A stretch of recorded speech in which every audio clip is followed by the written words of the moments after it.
Good afternoon बंधुरा देखो आज के हमार लांच रेडी। आज के देखो लांचे আমি কি কি রেখেছি। গরম গরম সাদা ভাত রেখেছি, এখানে রেখেছি মটর ডাল, এটা জিরে দিয়ে আর শুকনো লঙ্কা দিয়ে ফোড়ন করেছি, একটু গাঢ়ই করেছি, বেশি পাতলা করিনি। আর এখানে রেখেছি দেখো ডাল দিয়ে খাওয়ার জন্য পেঁয়াজ কলি আলু ভাজা আর বেগুন ভাজা, সাদা সাদা বেগুন ভাজা। আর এখানে রেখেছি দেখো গোল গোল করে উচ্ছে ভাজা। এখানে রেখেছি লাউ আর বড়ি দিয়ে একটা তরকারি, এটা একটু ধনে পাতা দিয়ে করেছি।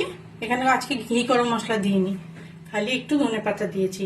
আর এখানে করেছি মাখো মাখো করে ফুলকপি আলুর কষা মতো, এটা ঘি গরম মশলা দিয়েছি, পেঁয়াজ রসুন দিইনি। আর শেষ পাতে খাওয়ার জন্য দেখো আমি এখানে স্যালাড রেখেছি।